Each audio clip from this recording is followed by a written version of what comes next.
अस्सलाम वालेकुम नाज़रीन, आप देख रहे हैं पाक तुर्क एंटरटेनमेंट। नाज़रीन, बहुत ही खूब और बहुत ही शानदार आगाज़ हम सब की तवक्कुआत से कहीं बढ़कर इस सीरीज को फिल्माया गया। यकीनन आप नाज़रीन में से बहुत से दोस्तों ने अब तक अल परसलान सीरीज की पहली किस्त मुकम्मल देख ली होगी और अब हम उम्मीद करते हैं कि आपको ये किस्त बहुत पसंद आई होगी। नाज़रीन, इस सीरीज की पहली ही किस्त ने तरक्की के बाकी तमाम कामयाब तारीखी सीरीज के मुकाबले में बहुत पजीराई हासिल की। हम आपको यहाँ बताएंगे कि अल परसलान सीरीज की ये किस्त को 10 में से कितने नंबर देंगे। आगे बढ़ते चलते हैं, आपको इस सीरीज के बारे में बहुत ही हैरान कुन हकायक से आगाह करते हैं और आपको बताते हैं कि इस किस्त का आगाज बहुत ही शानदार था, जहां सुल्तान तुगरुल की एंट्री से किस्त का आगाज सिखाया गया। सुल्तान तुगरुल ख्वाजा साहब से मुखातिब होकर कहते हैं कि सबको इकट्ठा करो, आज मैं अपने जानशीं मुकर्रर करूंगा। ये मनाजिर तो वाकई ही दिल मोह लेने वाले थे। दूसरी तरफ किंग कबीले में चागरी बेम की मौजूदगी में सुल्तान अल परसलान, सुलेमान और दीगर जंगजुओं ने खुशी में घुड़सवारी का खेल खेलते हुए नजर आए, जिसमें सुल्तान अल परसलान की जीत का दिल अफरोज मंजर भी काबिले दीद है। इस खुशी के मौका पर चागरी बेम में अपने मशीर से पूछे हैं कि तुम क्या समझते हो कि गोकबोर को जीतेगा, सुलेमान या अल परसलान?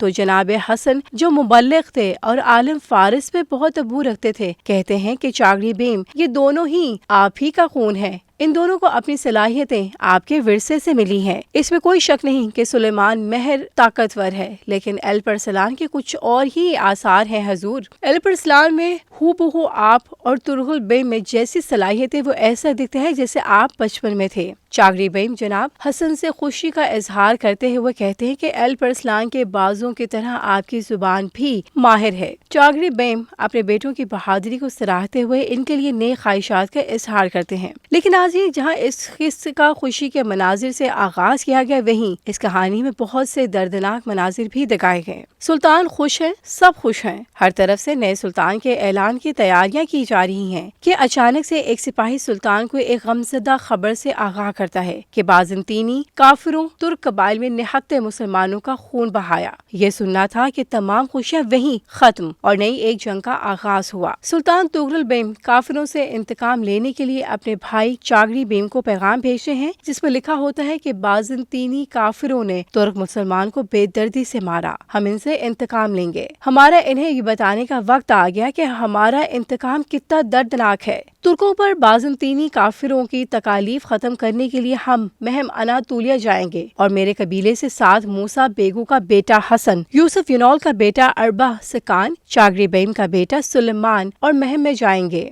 इस सुल्तान के नए सुल्तान के ऐलान में हम इस महम से वापस आकर करेंगे और ये मेरा हुक्म है कि मेरा भतीजा अल परसलान मशरिक के दिफा पर चागरी बेम की मदद के लिए यहीं रहेगा। नाज़रीन, इस कहानी के बहुत से पस मंजर हैं जिसके बारे में हम आपको आगाह करेंगे, लेकिन अभी आपको बताते चलें कि इस किस्त में सुल्तान अल परसलान के बचपन की कुछ दर्दनाक तारीखी झलकियां दिखाते हैं। अल परसलान अपने बचपन में माँ की मोहब्बत से महरूम हो जाते हैं और इसके साथ ही अल परसलान की बहादुरी का शानदार मंजर भी देखने को मिलता है, जिसमें अल परसलान के एक तीर के जरिए कीका मैनुस की पेशानी पे एक गहरा घाव लगता है, जिसे याद करते हुए अल परसलान कहते हैं कि मेरे इंतकाम में मेरी मदद करेगा। नाज़रीन, आपको बताते चलें कि जब सुलेमान किंग कबीले के जांबाजों के हमरा अपने बाबा चागरी बेम की तहरीर के लिए सुल्तान तुगरुल बेम के महल की तरफ बढ़ रहे होते हैं, तो कुंदूरी की गद्दारी की वजह से काफिले पर हमला आवर होते हैं और कत्लो गारत का मैदान गर्म हो जाता है। मौका पर अचानक अल परसलान एक धमाकेदार एंट्री दिखाते हैं। किंग के ये जांबाज बड़ी बहादुरी और महारत के साथ अपने मुखालिफ हरीफों का मुकाबला करते हैं, जिसमें अरबस्कान भाई को एक गहरी जरब भी लगती है, लेकिन वो बच जाने में कामयाब रहते हैं। इनका काफी खून बह रहा होता है, जिस पर अल परसलान कहते हैं कि यहाँ से महल करीब है, इसलिए महल ही लेकर चलते हैं। नाज़रीन, इस दर्दनाक मंजर ने बहुत से देखने वालों की आंखों में अपने गहरे नक्श छोड़ दिए और बहुत सी आंखें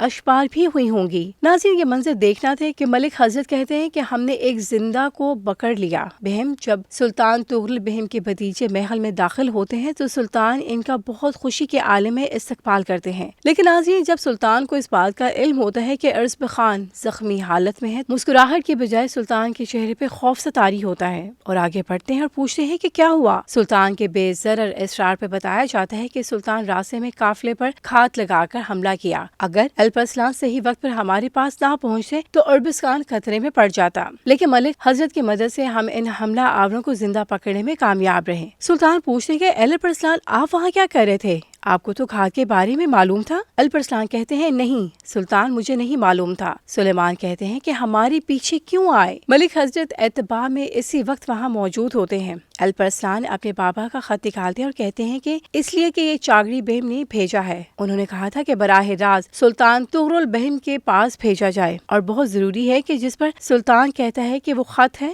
یہ وہ خط ہے جو سلطان میرے بابا نے آپ کے لیے بھیجا ہے۔ یہ سین تو سچ میں بہت ہی کمال تھا۔ پھر حملہ آور کے بارے میں سلطان پوچھتے ہیں کہ کیا اسے کچھ بتایا کہ گھات کس سے لگائی؟ جس پہ ملک حضرت کہتے ہیں کہ نہیں میرے سلطان، لیکن ہم اس بات کو جان کر رہیں گے کہ کس نے گھات لگایا۔ جب الپرسلان اس حملہ آور سے یہ جاننے کی کوشش کرتا ہے کہ کس نے بھیجا، تو اس موقع پر پتہ چلتا ہے کہ اس کی زبان یعنی کہ نہیں بول سکتا۔ الپرسلان اور ملک حضرت سلطان کے پاس پہنچتے ہی اور بتاتے ہیں کہ سلطان اس کی زبان کاٹ دی گئی تاکہ یہ کچھ بول نہ سکے، اور اگر اس کے پاس زبان ہوتی تو ہم جان لیتے کہ بازنطینی کافر کیا کرنے والے ہیں۔ جنہوں نے ہمیں روکا یہ بازنطینی نہیں ہو سکتے۔ سلطان شاید یہ غزنی ہے، یہ تیر جو اس کے پاس ہے ایک خاص درخت سے بنایا گیا، اور وہ درخت صرف غزنی کی سرزمین پر ملتا ہے۔ سلطان تغرل بہم پوچھتے ہیں کہ وہ ہمارے خلاف کیوں بغاوت کریں گے جبکہ ہمارے ماتحت ہیں؟ سلطان کے جواب میں الپرسلان کہتے ہیں کہ سلطان یہ میں بات آپ کو باور کروانا چاہتا ہوں، اگر آپ مجھے اجازت دیں تاکہ میں یہ بات معلوم کر سکوں کہ یہاں کہانی کا ایک نیا موڑ آتا ہے۔ الپرسلان سلطان سے اجازت طلبی کے بعد قبیلے کی طرف جانے کے لیے اپنے گھوڑے پر بیٹھتے ہیں تو ایک سفید گھوڑے کے پیچھے بھاگنا شروع کر دیتے ہیں۔ الپرسلان اسی گھوڑے کا پیچھا کرتے ہیں اور ایسی جگہ پہنچے ہیں جہاں ایک خوبصورت سی لڑکی مدد کے لیے پکار رہی ہوتی ہے کہ مجھے یہاں سے نکالو، میری مدد کرو۔ سلطان اس خاتون کو خاموش کرواتے اور کہتے ہیں کہ میں تمہیں بچا لوں گا۔ سلطان بڑی مہارت سے اس لڑکی کو وہاں سے بچانے میں کامیاب ہو جاتے ہیں۔ ناظرین، اس سے آگے کی کہانی ہم آپ کو اپنی اگلی ویڈیو میں بتائیں گے، لیکن یہاں پہ الپرسلان اس غزنی گروہ کا سراغ لگا پائیں گے یا نہیں؟ آپ ہمیں اس جواب سے آگاہ کریں۔ جلدی نئی ویڈیو کے ساتھ دوبارہ آپ کی خدمت میں حاضر ہوں گے۔ اپنا اور اپنے پیاروں کا بہت سا خیال رکھیں، لیکن جانے سے پہلے ہماری ویڈیو کو لائک دینا مت بھولیں، ساتھ ہی ساتھ ہمیں اجازت دیں۔ اللہ حافظ۔ یہ ویڈیو سوشون کے تعاون سے پیش کی گئی ہے۔ سوشون پاکستان کا national social media network ہے۔ اپنا اکاؤنٹ بنانے کے لیے soshon.com پر جائیں یا گوگل پلے اسٹور اور ایپل ایپ اسٹور سے سوشون ایپ ڈاؤن لوڈ کریں اور پاکستان کا اپنا سوشل میڈیا استعمال کریں۔